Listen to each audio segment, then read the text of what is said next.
Before it was an Hermes icon, the Picotin was literally a horse's lunchbox. Hermes started in 1837 as a saddle and harness workshop in Paris. By the house's own telling, its first real customer wasn't a person, it was the horse. A Picotin is the old French word for a single ration of oats, the exact measure you'd pour into a feed bag and hang around a horse's neck. And Hermes put that name on a handbag in 2002, the resemblance wasn't subtle. The original Picotin was an unlined leather bucket with two short handles. No padlock, no structure, no fuss. It was Hermes deliberately making the least precious bag in the building. For its first several years, that's exactly what it stayed. Quiet, humble, a little overlooked next to the house's bigger names. Then, around 2008, Hermes gave the Picotin the same padlock and key used on the Birkin and the Kelly, and rebranded it to the Picotin lock. The original lock-free version was discontinued. It was a small hardware change, but it did something bigger. It linked this entry-level bag visually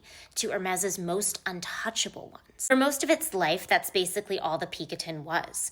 A bag you bought to build purchase history on your way to something bigger. That's flipped. As the whole market moved towards smaller, lighter, everyday bags, the Picotin stopped being a stepping stone and became the actual destination itself, especially the PM18, which now accounts for roughly 3/4 of all Picotin sales. It's still one of the only Hermes styles you can walk in and simply buy. No waitlist, no relationship required. So entry level now means $3,975 for the 18 and $4,275 for the 22 after this year's price increase. Same feed bag, same name, 22 years later, it stopped being the bag you buy on the way to buying your Birkin.